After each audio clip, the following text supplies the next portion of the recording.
We back. We're back. What's going on? We took last week off because I was at a writing conference, Mm, and I'm excited to dig back in and talk about running. It's been a while. I I always feel know. like out of shape when we take a week off. I know. I haven't had too many calls today, so I'm not feeling super warmed up, which means I'm grateful for our hot or nots and our listener questions that came from the community. Nice. Do you ever have a day where you like go without talking to another human and then your first human interaction of the day is like the weirdest fucking thing that's ever happened? The other day, I just like had been like working on writing all day and I was like, okay, I'm gonna go to a coffee shop. I'm gonna like order a tea. And when I approached the counter to order the tea, my brain was just like, and my voice cracked. And I was like, oh my God, forgot how to human. It happens. Maybe I can just type it out. You know, it was funny. Today I was out on my run and I was wrapping up. I had maybe about 4 minutes left, and I went around the corner and this older gentleman was out doing some landscaping. He was clearly, at his place of work. Yes. And he stepped into the street, looked at me and said, "Hey, how are you doing?" And Greetings, Earthling. I was taken a bit aback by that. Yeah. And then I was like, "I'm doing great." But and afterwards I wondered, like, what would have happened if I had said, "I'm having a really hard day?" Like what that would have. Yeah. I could barely hear his response after I said I was doing great, but that was an interesting human interaction that I had. Yeah, I always do love it when I ask people like, "What's up? How you doing?" And they're like, "Actually, not great." And then they give like a super detailed thing about why, because it always reminds me like, don't ask that question unless you are actually prepared to show up for someone, whatever the answer is. I know, and I was wondering if that guy was there to give me some Spiritual guidance, fatherly advice, grandfatherly advice, older gentleman advice. He was an older fellow. It's awesome. And I'm still a little stunned because it wasn't just like, "Hey, dude," like, or what, like one of those head nods you get, like an acknowledgement, human to human. I always give people the rock on hand. Right. He like stepped into the street and was like, "Let's have an interaction." "How's your day going?"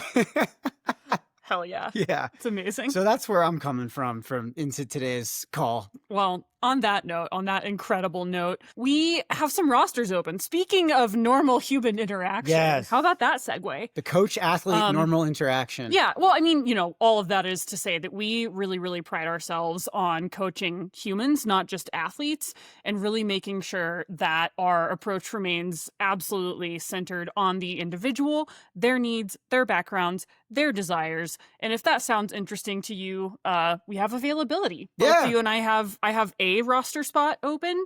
You have one or two?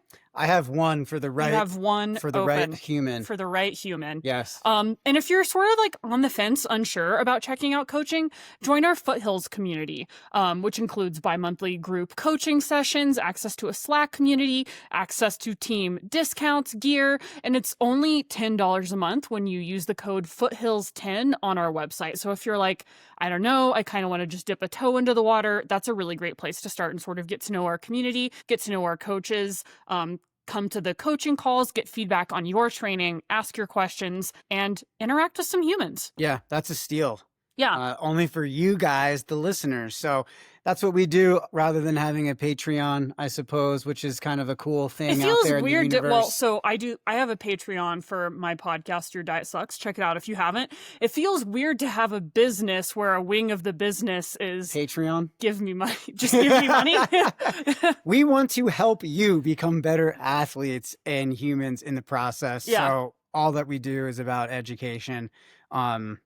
Yeah. Right. Well, that money goes right into the coaches' pockets because they are putting in the time to come to those community calls. So it really, like, we really pride ourselves on, like, in the industry, our coaches have the like highest percentage of take-home pay of like any organization, because we want to aggressively recruit talent and like recruit parents and recruit great humans. And so that's why those things cost money.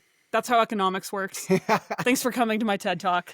Vibes don't keep the lights on, but great coaching does. Yeah. So, yeah, we'd love to hear from you guys. And if you're and again, if you're on the fence, oh my gosh, schedule a 30-minute call with us or one of our other coaches to Yeah. talk about how we Worst can case be of scenario, I'll service. just like workshop my tight 30 on you. What are we getting into today? Yeah, so today we're going to talk a little bit about how to get better at running downhill. I'm really excited Yes. for this. My quads are excited. Yes, we're talking about mastering downhills, techniques, pacing, and especially confidence on technical trails.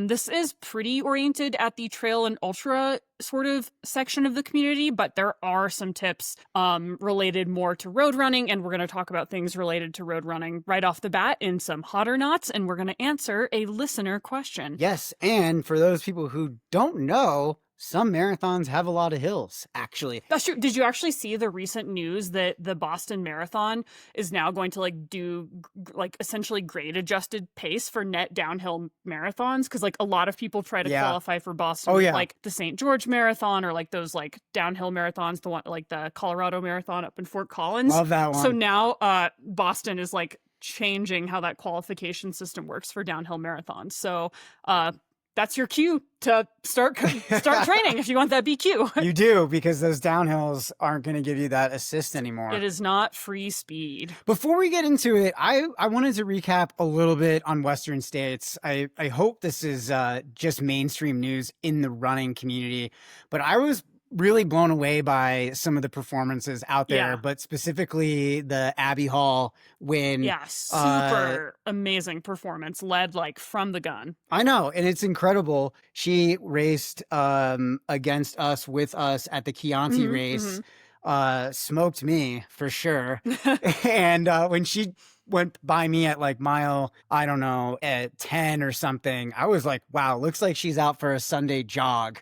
And so really, really impressive. But I think the thing that really sticks out to me the most is just she really worked for that for almost like pretty much a decade. Yeah, actually, so it was interesting in her post-race interview, she said she had been working with her coach, Jason Koop, for 8 years. Yeah. And I was like, fuck yeah, like that is just what it takes. Right. And like, I mean, obviously, I think, you know, I would definitely encourage people to check out her Instagram because her story is pretty amazing in terms of overcoming some pretty major injuries, working through like pretty mega surgeries, and just staying like ruthlessly committed to the process. And I think that like that 8 years, like to me, I'm like, yeah, that's about what it takes to do this at this level. I mean, not even at that level, I would say like to do it with any kind of approach, you know? Yeah, to do anything well, it really takes like quality inputs and outputs over many, many years. And I think adjusting those time scales and really committing, I think it says a lot about somebody who wants to commit long-term to a vision, to a dream. I don't really know Abby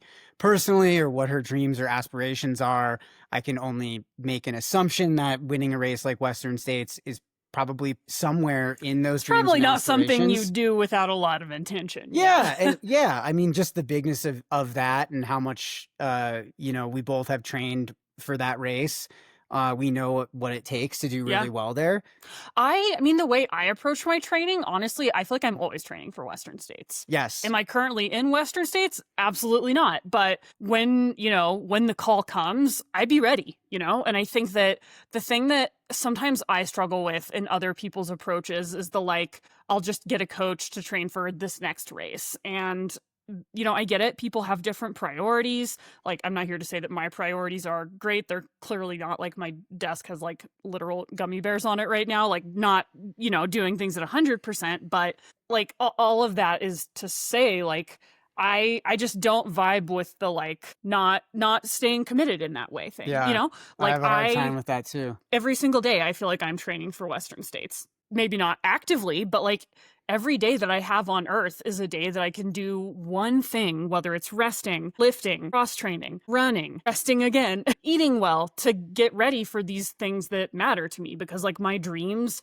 like function on geological time, not like 12-week training program time. We all, you know, and I think that we only have just such a short shelf life in which we can, you know, which we're here on this earth. So why not commit deeply, authentically, with love and intensity to something that matters to you and play all out for it, no matter what's going on, whether you're navigating an injury, whether your life priorities are, asking for you to shift how you train and look at your training, whether you're in school or pursuing a career at a high level. I mean, why not play all out for something? Gosh, you only have so much time. Yeah, And that process allows you to learn and grow and experience things that you wouldn't otherwise experience as if you had said, well, this is just too hard or too uncertain, so I don't want to move forward. Yeah, and I literally, like, when I'm doing workouts, I will visualize running on parts of the Western States course or parts of the Leadville course, because those are courses I like and have an emotional attachment to, because I'm already training for my next shot at those. Yeah. Like, in my head. Again, for me, I don't need to literally be signed up for something for me to feel like absolutely mentally and emotionally committed to it. Right. Totally. Probably says a lot about why I delayed marrying you for a while, because I was like, yeah, I'm already committed. I'm in, baby. All the way in. And actually what this reminded me of is we recently just finished the TV show The Rehearsal. Oh my with gosh. My favorite comedian Nathan Fielder. And if you haven't watched this TV show and you plan on, maybe just like fast forward for 90 seconds. But the comedian is exploring, and this is a comedy. I'm going to describe it and it's not going to sound like a comedy, but it is. But he's exploring aviation safety, and his commitment to this TV show and to the bit of being obsessed with aviation. He literally got certified to become a pilot, and got certified to pilot the Boeing 737, like Right. the biggest plane. A big plane. And like there was like in the very last episode of this TV show, there was a flashback, and it was like flashback 2 years ago. And I was like, oh my God, like Right. he's been committed to this bit for 2 years. For 2 years. And that's just a comedy bit. And now he's working as a pilot. Now on the he's side? a 737 pilot. That's hilarious. So like this high standard I'm holding myself to in all areas of life is like, am I like 737 Nathan Fielder pilot committed to Right. this? Like, what are you doing today in For 2 some years from now? meaningful way that's going to get you to I'm hopefully actually- where you want to go in 2 years? I'm going to ask you a provocative question. What did you do today for your 2-year goal? Wow. So many things. Do you want me to go down the list? Name check a couple. Okay. And tell me how that like actually relates to your 2-year plan. So this is multifaceted because running is not my only interest. Right. But in the area of running, I went and did my training. Yep. Did the run. That was after I went 30 minutes back and forth with a 30-minute doctor's office visit in the middle to get more allergy shots to make sure that my immune system stays healthy and I can continue to run That's key. outside for the next 2 years. Being allergic to all the things is tough. It's not that fun. And then, I made some investments in my coaching and the athletes that I work with by having some really focused and intentional calls with said athletes. Love that. And then working on, actually starting to set up our, unofficial boot camp weekend for our athletes who are running Run Rabbit and the larger community in Steamboat, which has been something that I've been trying to get something like this off the ground for 2 years, literally 2 years. What is your 737 right now? I think my 737 right now, I mean, honestly, I want to go back to Western States. Yeah. I think that's my big vision for my athletics.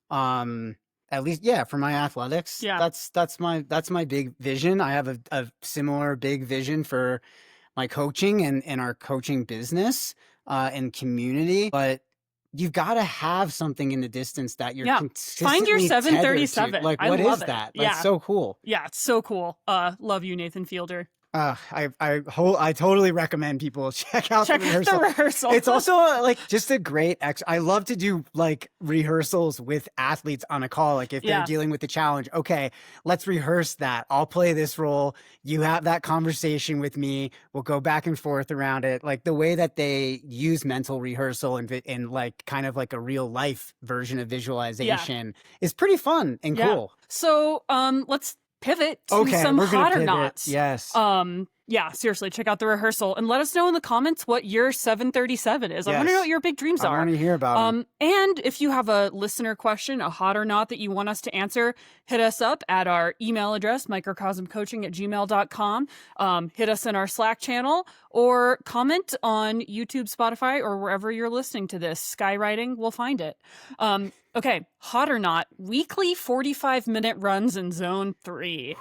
Okay, not hot. Yeah. Not hot. At least not for for pretty much everybody. Yeah. So zone 3, it's kind of that gray zone of Yeah. training where the intensity is too hard to be truly easy. So you're not going to get those really key adaptations like angiogenesis, the Yep. recruitment of slow twitch muscle fibers, and really basically the adaptations that are going to help to build your aerobic foundation. You're not going to get those, but you're also not going quite hard enough to get like the big adaptations you get from threshold or VO2 max work. So if you're doing a lot of like steady zone 3 work, that I think can really kind of create a situation where you're chronically under recovered, where you're feeling this fatigue, but you're not getting the bigger payouts from that fatigue.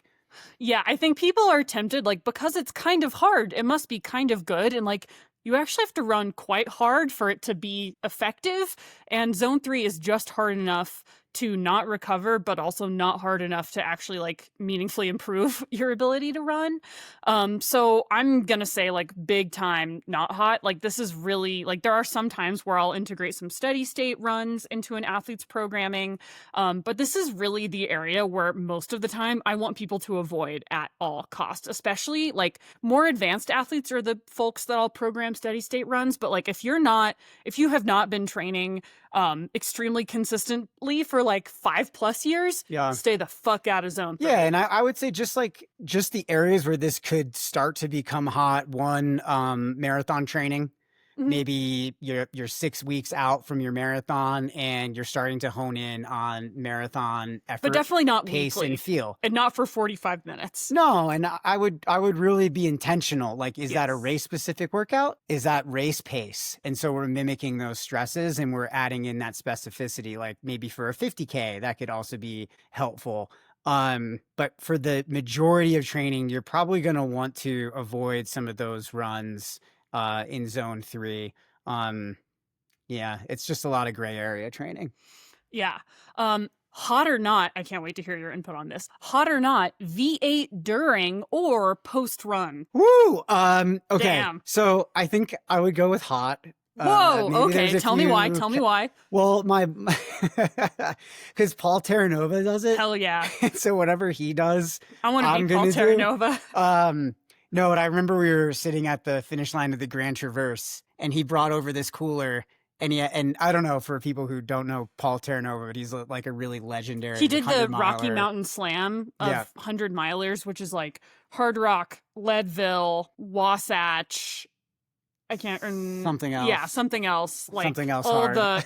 It's a bananas summer. Yeah. And this man is just an animal and he's extremely kind. Yes. And he had those in his cooler. I was like, what are these all about? He's like, if I'm feeling low during a race, that's the magic elixir. What? I just pop one of those. Holy and it's cow. the sodium, that I need to keep on going. That's so funny. The year you ran Leadville and you were having a hard day, Paul was having a great day. So we were I was near his wife, Meredith. I remember. Who's an amazing dietitian. And we didn't know what was going on with you. We were just getting reports from your pacer that you were barfing everywhere. So I was trying to beg some Mountain Dew and random things off Meredith to try to revive you. So did she mention the V8? No, we did not get the V8, so they were not bringing out the big guns for you, but we did get Mountain Dew. So I do think it can be a surprising option for hydration. All right. Maybe during and post run, because it is loaded with sodium, potassium, and other electrolytes that are helpful and supportive of rehydrating. Especially if it's hot or sweaty. I think also the taste could do something for because it's not palate sweet. fatigue. Yeah. Not a lot of science there, FYI. But I do think, and there's some carbs in there. But maybe it's not something you want to try for the first time during a race. Yeah, there is a good bit of acidity and fiber. I would say, maybe experiment with it post run. for a fun, salty recovery drink. But during long runs, I would definitely recommend sticking with purpose-made hydration mixes and simpler carb sources. I'm just not so sure how many people want to be drinking tomato juice during Sometimes a I drink it race. on airplanes. That's surprisingly weird. Because sometimes disgusting. It's just the food is always awful, and I don't want to just sit there and drink soda all night. But right. The V8, the tomato juice kind of is it's a little more substantive, and it's kind of a different flavor profile when I get sweet fatigue on airplanes. That sweet fatigue, because I'm mostly housing flights. Peanut M&Ms and Twizzlers. You're getting your 90 grams of carbs an hour. I am 30,000 feet. Yeah, fully Jim Walmsley levels of fueling every cross country trip I take. So I think this could work for athletes. Again, not a lot of science to back that up. There is sodium in there, so if you need sodium, it's a possible way to access sodium. Rave review. Rave review. All right, let's get into a listener question here on cross training. Ooh, love it. Lots of coaches talk about it and recommend it in plans. The usual suspects are biking, elliptical, swimming, and maybe Nordic skiing. But what about hiking? Specifically hiking in zone 2. Oh. Is it too similar to running to really count as cross training, or does it have a place for building fitness? So my gut check is I feel like zone 2 hiking literally is just running, right? That's just running. I mean, depends on how steep. Yeah, I feel like you can hike uphill, but then it would have to be literally I feel like I would have to be hiking up a ski hill. You could hike in zone 2. Yeah, but if it was steep enough and you're hiking with enough purpose, then spiritually I'm basically just running then. Okay, so you are technically cross training. Great. Okay, so there is solid research here that I wanted to get into, but I really do love this question. I think particularly for trail and ultra runners, because the answer is different than it would be obviously for road or track athletes. Yes. If you're trying to OTQ in the marathon, yeah, we're not going to be recommending a ton of hiking in your training plan. Weighted hikes for our OTQ athletes. Let's zoom out a little bit. The main goal of cross training, particularly for an ultra or trail runner, typically is to build aerobic fitness or maintain it during times when high impact running volume isn't ideal, like if you're managing fatigue, recovering from a niggle, or in a high volume training block where adding more running would unnecessarily increase injury risk. So for ultra running, especially in mountainous or technical races, yeah, hiking can be relevant and effective training tool. Hiking can mirror race day demands, for instance, in many ultras with significant vertical gain. And if you're going to be spending hours hiking because the climbs are too steep, too long to run sustainably, practicing hiking at effort will help you develop the pacing, movement efficiency, and mental strategies that you'll rely on during those races. I think it's so important to recognize how race specific this is. Yes. And if you are going to be entering a race that's quite steep and has long sustained climbs where you're going to be pulled out of zone 2 into zone 3 on the uphill if you're running, you have to practice that hiking beforehand, because one, it's a matter of biomechanics and neuromuscular adaptations to really be able to hike well at a low RPE. And if you don't practice, you won't get those adaptations, so you won't be prepared for that on race day, which will then really hold you back. The hiking will end up feeling harder than it needs to. Yeah, so specificity and building in more hikes into your training closer to the race that demands the hiking is going to be the most ideal. So the thing that's a little more difficult to tease out is hiking and its relationship to aerobic fitness, because zooming out, the point of training is to get fitter. And on that note, running is more effective at building aerobic fitness than just hiking, specifically if you're going to be doing running races. Yeah, so it's more aerobic. Your time and energy is going to be best spent running, preparing for running races, even if there is some hiking. Again, definitely integrate some hiking because of that specificity. But if your goal is to build fitness, hiking is going to be less effective than just running. However, if you're stress, injury limited, then integrating hiking in lieu of running is kind of the next best option, but it does not supersede running in terms of building that aerobic fitness. Does that make sense? Am I describing this correctly? I love that. Yeah, What's your take? absolutely. No, my take is the same thing. I think like that's why we want to hike closer to races that are steep to work on that specificity, and further out from those events, we want to be working on a lot more running, which is going to increase your ability to build adaptations and get fitter quicker, knowing that the running it's just more aerobic. It's more difficult for the aerobic system. Yeah.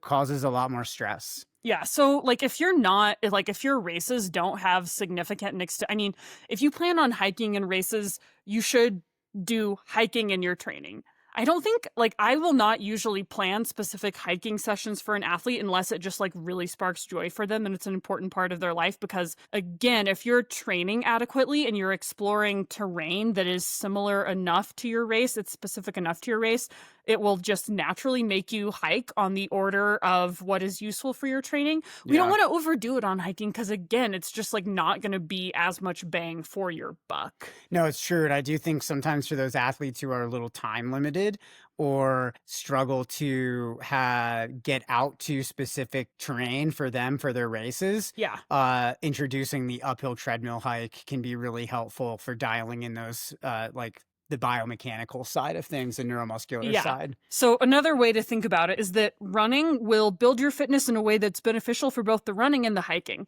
The hiking will build your fitness in a way that's really only helpful specifically for the hiking. Exactly. So again, there's a place for it. It's all very complicated, but I don't tend to recommend it as cross training necessarily, just because it's really time consuming. So athletes will be spending a lot of time on feet, less time recovering, less time fueling. So typically, again, I always want to make sure that training plans are exciting and balanced and recognize the human in the athlete and hold space for all the things they enjoy. But I don't think it's fair to say hiking is ideal cross training for running. Well, just in the same way as elliptical isn't really ideal cross training, biking, because none of I guess those it's things ideal are cross training, none but of those it's not things ideal are training. None of those things are sport specific. Yeah, is what I think you're saying. Yes, and if there's room, if an athlete has room to do cross training, hiking could be one of those tools that's used. But typically, we would want an athlete to spend time running because that's going to be more sport specific, hike when needed, when it is race specific, and also to recognize that if we're adding in a whole bunch of extra cross training, what's the reasoning behind that? Yes. Maybe should we be actually resting? And thinking about trade-offs, right? Yes. Everything in training has trade-offs. So totally. Everything that you any activity you do, that's time that you're not recovering. So we want to ideally have that activity be as beneficial for the training as possible. But if it's we don't always want to become so relentlessly focused on optimizing that you become an insane person who has no joy in their training. Right. So understanding okay, if you do integrating hiking into your training, that's awesome, but there are trade-offs associated with that, as that time would be more productively potentially spent either recovering or running. But if hiking and doing the other activities that you love and that spark joy and bring you to life and animate you and are important for your values and your why, if that helps you stay more engaged in the training long term, if it helps you stay more physically and mentally healthy, then those trade-offs can be worth it. Yeah. Yeah. They could be. Could be. Are you doing a lot of hiking? No, I'm not. I'm not doing much hiking. I try to avoid hiking at all costs in my training at this point because I want to run as many of the uphills as I possibly can in races. It's Silver Rush. And I've found for me that making my workouts more specific to those long-term goals. Back to the 2-year thing. What am I going to do this week? I'm going to do another uphill threshold workout for the 1 millionth time over the past year of shifting basically all my workouts uphill. But the results of that training long-term and working on that weakness is I ran over 95% of the climbs at Chianti. That was a race with 17,000+ feet of climbing. Hell yeah. I We love sea level. barely had to walk. Yeah. And it's not, sea level is helpful, but it's also about the mechanical side of that. Fitness. Yeah. Fitness that just allows you to keep on running. So let's talk about the opposite of running uphill. Let's Incredible segue into our downhill. Yeah. Downhill running this is not my strength. You're very good at downhill. This is running. my strength. We always jokingly call you the downhill I'm athlete. a downhill athlete. I don't know that I have like a strength necessarily. I take the gondola up so I can run down. Downhill. That's what I do. Your femurs, that's how I train. Your poor little baby femurs. That's a joke. We are joking. This is us being humorous. Humans. You're funny, Zoe. Thank you. I do have a 1099 for comedy now. I am professionally funny. The audience, they get it. They get it. They get it. Now. I always find that when you have to tell people you're funny, they get it. Like, that means I'm really doing a good job here. But downhill running, isn't free speed. It's actually one of the most punishing and demanding aspects of trail running because of that eccentric muscle load it creates. And what that means is that your quads are lengthened while they're contracting to control your descent. And that's what causes the most muscle damage in races. Like, it's not the uphills that get you, it's the downs. Yeah. So studies actually show that impact forces increase by 54 to 75% when you're running downhill compared to flat terrain, with each step delivering much higher forces to your legs and joints. So fast descents also can tire out your nervous system, which can lead to slower reflexes and impaired balance. So that's a lot of times why athletes might feel like kind of clumsy or shaky after long downhills, especially late in a race, and especially if carbohydrate intake isn't what it should be. Technical terrain like loose rocks, roots, off-camber sections, they force constant micro adjustments that further fatigue your stabilizing muscles, which is just another good reason why terrain type and making sure that, like, if you're training for the downhills at Boston, you train and you run on terrain similar to those. If you're training for the downhills at Hard Rock 100, you're training on downhills similar to those things, because when something's less technical versus when it's more technical, there are different movements that happen. There are different forces that are applied to the body, and you have to get used to and adapt to those specifics in order to then be prepared for your race. Yeah. So just like a quick little technique shout out. Here are the mistakes that newer runners make on downhill running technique. Leaning back. Don't do that. Don't sit in the back seat. Lean back. You want to lean into it so that your attack. Center of gravity. Did you just make that up? Lean back and you can't attack. All right. Wow. No, that's a ski. That's a ski thing. That's a ski thing? Yep. Okay. So you used to be a professional downhill skier. Yes. Which is one of the reasons you're very good at locomoting in a downhill direction. Yes, because I don't lean back. You don't lean back. So how do you think about your form when you're running downhill? How do you make sure you don't take that back seat and stick your butt out? I'm really sad for all the people that are listening to this and not seeing it on YouTube, because I'm doing cute little Yes, and if we had here. a bigger camera angle here, people could really see how much you're sticking your butt out. It's hilarious. Thank you. Yes, you're welcome. Good use of the glutes there. Okay, so stay tall. I think is really important. And a slight forward lean. Like, a lot of athletes think about, okay, on the uphill, I try to have a slight forward lean to match the gradient. That helps me stay more efficient and keep my momentum working up the hill. It's very similar with downhill running. You want to get your body weight moving down the hill. That's how you can, have a little bit of an assist from gravity. Yeah. But that's also going to help you essentially stay off the brakes. Yes. Which is what is really going to start to, when you lean back, you brake a lot. And we want to attack the downhill. We want to lean into the downhill. If you're not attacking, be relaxing. I always really visualize having soft feet and relaxing my feet so I'm not gripping inside of my shoes, because I notice that leads to me tensing up in my whole lower body. Right. And that causes excessive braking forces, which leads to wasted energy, actually somewhat counterintuitively, a higher risk of fall and greater muscle damage. I think especially for athletes who feel a little bit timid on technical downhills, really focus on first step one, relaxing, and then attacking. Yeah, that relaxation. I seem to skip. Tensing up. I seem to skip not that good. step. So keep your hips over your feet too, and make sure that center of gravity remains stable. So, you could think about an athletic stance when you're going downhill. Sometimes on really steep technical stuff, I'll even widen my stance just a little bit so that things feel more stable. And that's going to help me avoid that, like getting in the back seat kind of, Yeah. and getting your butt to drop behind you, which is going to increase the braking forces and load the quads unnecessarily. It's also going to make you more out of control, Yeah. because if your center of gravity isn't over your feet, you really can't get a solid foot strike when you're Yep. moving through. And as the terrain gets more technical, you need to be over the center of your feet on each step in order to like be able to move through, like hitting a slippery spot, or hitting Yeah. a rock that's loose, or clipping a root or something, all this stuff that happens on Yeah. downhills. And on that note, I always encourage athletes to shorten their stride and increase that turnover to stay in control and lower impact. So think of lightly tapping the ground rather than pounding it. I think, Yeah. again, especially for folks who are a little bit newer to this, who maybe feel a bit timid or less confident on technical downhills, instead of like, they'll sort of over invest in each individual footstep, whereas like on shitty technical terrain, like especially if it's loose, so there's like a lot of rocks and just shit, like if you're moving quickly and you have a high turnover, then you're less reliant on any one step being awesome, and then you can just move through that terrain better, rather than like if you're like having to be 100% confident in every single step. That's actually, I think, where people run into trouble. Just harness your inner Fred Astaire. Yep. And get those feet tap dancing. Yep. Down the mountain. I always think about dancing and then having my upper body be relaxed, like one of those little inflatable things they have at used car lots that's like, woo!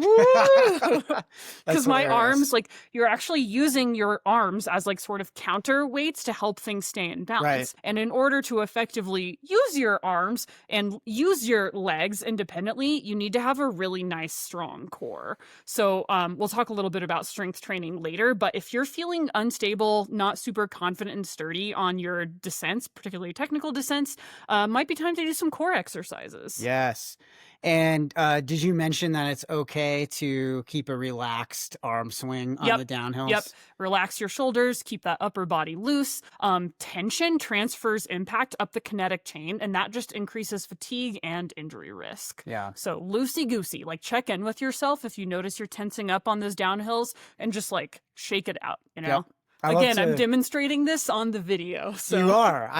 I've seen this great video of Kilian Jornet running down this steep like ridge line somewhere in the Alps, and his hands are above his head, to the side, down low, up, above. They're everywhere, helping him keep his balance as he just totally rips down this thing that seems impossible to run down. Yeah. And I think it's good for athletes to like go and look up on YouTube, like Kilian Jornet downhill running, to get an exaggerated example of what that can look like, because I do see a lot of athletes really tense up. They're gripping their poles really hard on the downhill. Their shoulders are up by their ears.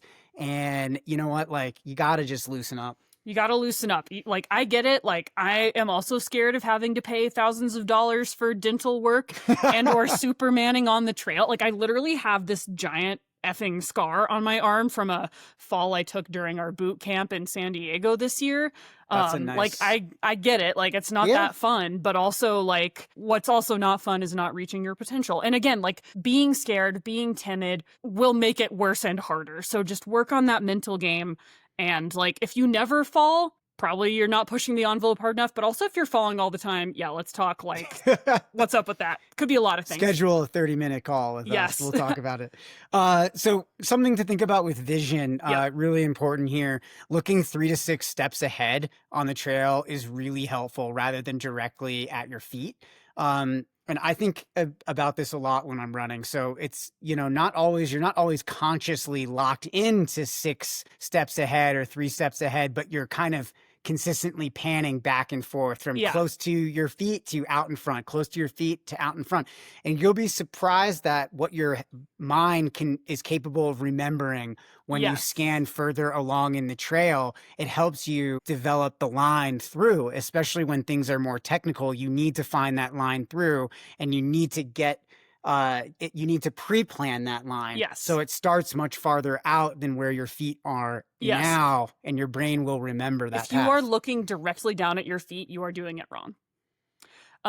Scanning ahead, lets you anticipate those obstacles. Actually, there are really fascinating studies looking at like downhill running, where it just like shows that people who look at their feet are more likely to fall and stumble and go slower, and people who are looking 3 to 6 steps ahead are much more effectively able to navigate. So again, like those things that we do when we don't feel confident, those actually end up being what trip us up on the downhills. Yeah, let's talk a little bit about mental state real Yeah. quick. Oh, I love this. This is like very TJ coded. Yeah, so we're talking about scanning ahead and finding that line. Yep. When you find that line, commit to it. Yep. Go It's- 737 on that. Exactly. That 2-year commitment on that line is so important. Don't second guess yourself, because if you hesitate, that's where you're going to overbreak. That's going to increase your risk of stumbles or falls. Also, don't be overly reliant on any one foot strike in that line. Yep. It's okay to like have a little ankle turn on that step, or that rock to be looser than you thought, as long as you're already moving into that next foot step and that next foot strike.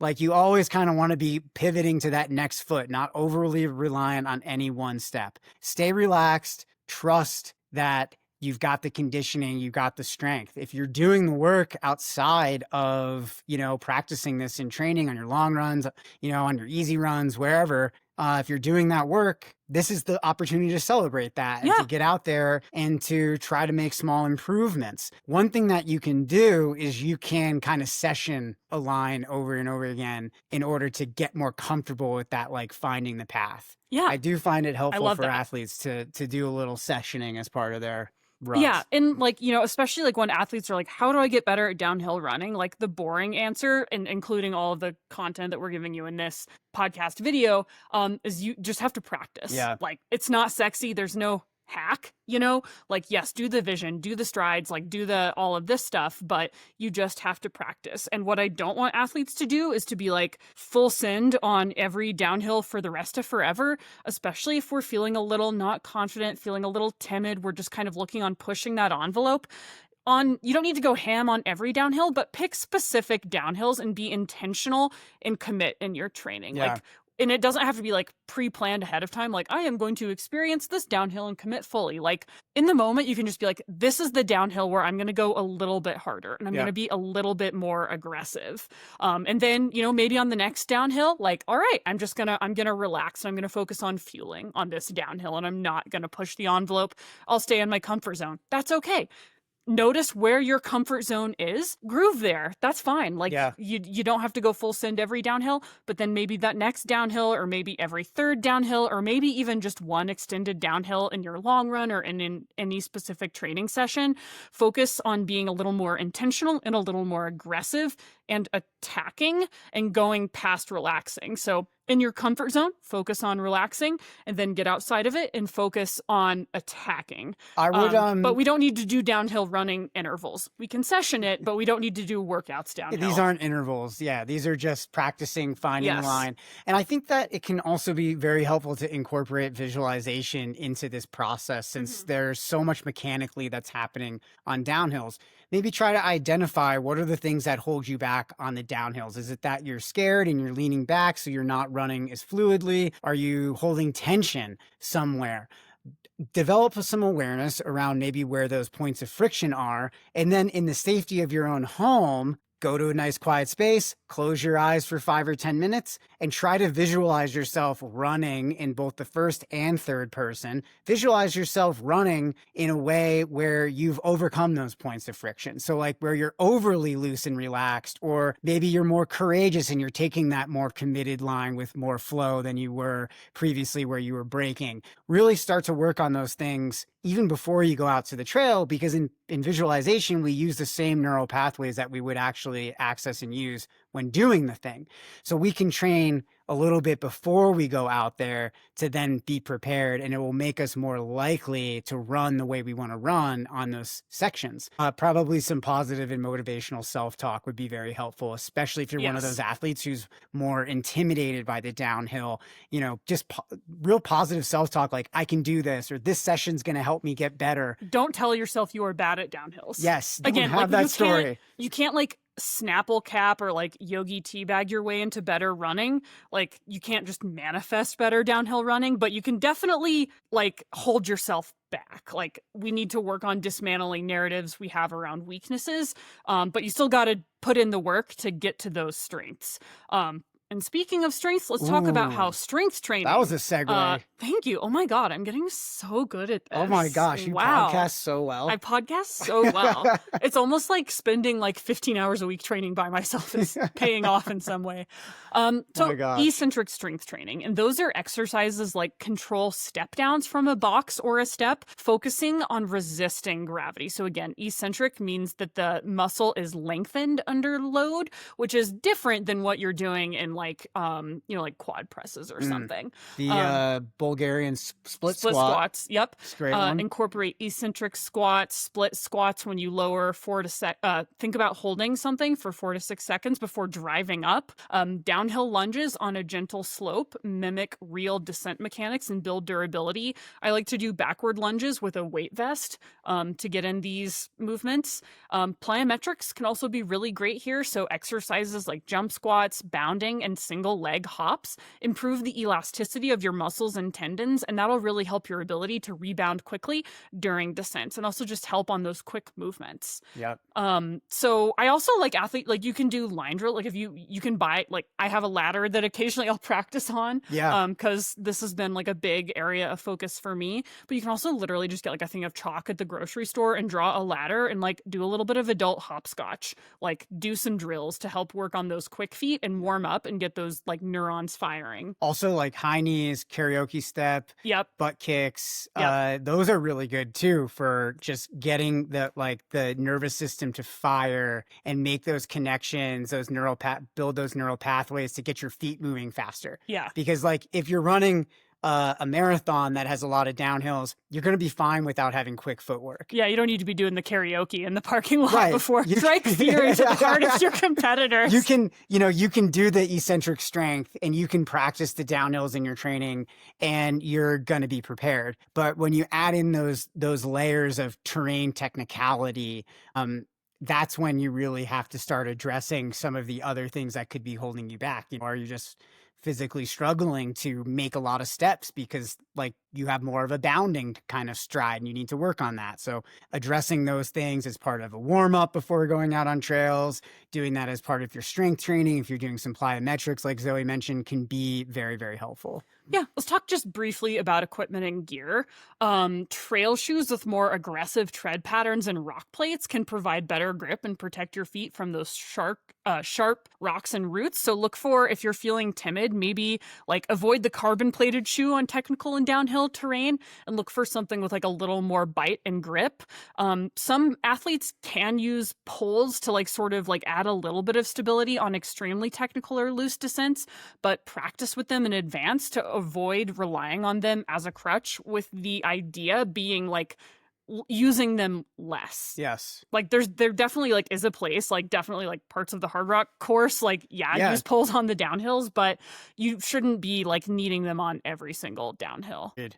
So how to pace downhills for racing and training? Let's think about using controlled aggression. So let a gravity work in your favor to gain that free speed, but avoid sprinting too early in the race or the long run. Don't want to blow up those quads. So again, really think about being relaxed. And this is going to be pretty like distance dependent, ability dependent, toggling between that relaxed and attack sort of standpoint. But on extended descents, especially those that are lasting longer than several minutes, keep your effort aerobic to conserve energy. I think oftentimes athletes might think, oh, if I'm really good at the downhills, that's where I should push in races. And I would say no, because you run the risk of, like, if you're thinking of pushing like on a climb versus a descent, with the climb, you only run the risk of sort of like getting metabolically or energetically out over your skis and sort of like veering into like steady state or threshold instead of staying like aerobic. But on downhills, like effort wise, you may not get too aggressive, but you can definitely incur a lot of muscular and even bone breakdown if you get too aggressive on downhills. I like to have my athletes, when we talk a little bit in our pre-race calls about process-oriented goals, to consider a process oriented goal around running the downhills as smoothly as possible. And I like that cue because it doesn't necessarily mean hard. It doesn't necessarily mean fast. It doesn't necessarily mean anything but get through the terrain efficiently and within yourself. Because you're right, Zoe, like if you go too hard on those downhills, you're really going to suffer later in the race when you can't run the flats or the downhills or the ups anymore because there's just so much muscular damage. It really starts to impact the neuromuscular system and you just can't run anymore. Yeah. And so then a lot of people mistake that for having, bad fitness or being underprepared. Well, it's really just a poor race strategy and poor execution. So if you stay smooth, especially in technical terrain, you can limit the amount of braking forces and the damage to the quads. Yes. So this, I think, is a really, really important thing when we're talking about race strategy. Yeah, and practice pacing on downhills when you are feeling fatigued and include them at the near or at the end of your longer training runs to help simulate how your legs will feel in the later stages of a race. So some mental strategies for confident downhill running. Obviously, we touched a little bit on positive self-talk and visualization Yep. already, but these are going to be like the hallmarks of this process. And I can't overstate how helpful visualization is. Yep. If you're working on this stuff outside of your running in a safe environment at home, you're going to actually go out and be able to execute those downhills much more smoothly and in a way that's more in alignment with, the kind of athlete you're aspiring to be if you use that visualization process, because this does access those same neural pathways without the braking forces and the damage to the quads and the falls and all the stuff that comes from trying this on trails. That positive self-talk in those cues, like let's stay smooth here, smooth is fast. Let's find flow. Don't fight the down. Trying to find some cues and some self-talk, some motivational self-talk for those downhills can be very helpful as well. Yeah, I like you said, mantras like smooth is fast or flow, don't fight, or cueing myself to remain relaxed when I notice I'm tensing up on those longer descents. So emphasizing flow over speed, right? Like don't focus on like, oh my God, I'm so slow. Just focus on moving well through the terrain. A smooth, steady rhythm on technical descents is often faster and better than forcing aggressive speed. So find your flow out there and work on controlling your breathing. So deep, steady breaths will help calm and regulate your nervous system, and that'll help prevent that over tensing and sort of help you stay centered and focused on the descent. So how do we master technical terrain? We want to practice the micro footwork drills that we talked about: hopping side to side, ice skaters, forward to backward over lines, those plyometric movements, high knees, butt kicks, karaoke step, all that stuff that gets your feet moving like Fred Astaire. That is going to help you a lot on those technical downhills. And you also want to repeat downhill segments on specific terrain to practice those lines, as we mentioned before. Like if you're out on a long run, you've got a long descent that you like, hit that descent, practice the line, run the climb again, get back up there, try to see if you can, nail that descent a little bit flowier with, more smoothness, focus on those cues. Also, perform your trail scanning drills by consciously shifting your gaze every few seconds while you're moving. So it's not that you're just looking, 6 feet ahead of you. It's that your eyes are kind of scanning in front and then towards your feet and back in front and to the side. And it's more of a constant movement of taking in the terrain than it's being fixed on any one position. And that's something that you have to practice over time to get good at. Yeah. You can also include dynamic balance exercises like single leg balance on a foam pad, balance disc, Mobo board, progressing to catching or tossing a ball while standing on one leg to help train that stability and proprioception. So big picture, guys, why is downhill running so freaking awesome? Why is it from the downhill athlete himself? If you can master the downhill technique, it helps you bank some time at your races. If you can feel more confident, more smooth, more flow on those downhills, you're going to shave time off of your races and your long runs. And if you can get really good at executing with, a smooth feel, with good flow, you're going to be able to run more terrain later into races where otherwise you weren't able to because the eccentric loading was holding you back. Yeah, and practicing downhills is also going to really help reduce injury risk. So things like quad strains, knee pain, ankle rolls, because it's going to help you build that durability that you need for technical running and mountain racing, and just help build that confidence, both physically and mentally, because downhill running is both. I know. And downhill running, at least, is the most fun thing. Like, how often do you get a runner's high running uphill? It's happened to me like 5 Frequently. times in my life. I love running uphill. It's that downhill, Zoe, where you just get to rip and it feels so good and effortless. I always feel like I'm playing Dance Dance Revolution when I'm running well downhill, because I'm just kind of like nice. tapping around. Yeah, your downhills have been an area of weakness. And I noticed when we were in Italy that you were really starting to improve on those. Thank you. Yeah. Yeah, but on that note, I really do think that confidence in descending will mentally transform your trail running. It's really going to let you approach races with that mindset of like actually using and attacking those downhills as an advantage instead of dreading them and building up a narrative that's not helpful for you. Yeah. So downhill running isn't a free ride. It's nice to get a little gravity assist, but it's really hard on your body. But smart training, focused technique, strategic pacing, it can become, a secret weapon for you in these races and adventures. And it can be something where you start to actually see some gains. You increase your times out there because gravity is a great thing. We'd love to hear from you guys about what your gnarliest or most memorable downhill experience has ever been. Have you ever taken a digger out there, a big face plant? I know. Hell yeah. Check out this scar, baby. Yeah, seriously. I've narrowly missed This was from the top of the mountain, not even the descent. That was from like going uphill? No, it was on the top, like the peak. I just tripped on the very top of the mountain. Oh my gosh. So yeah, send us your stories, guys. We'd love to hear from you. And questions as well, obviously.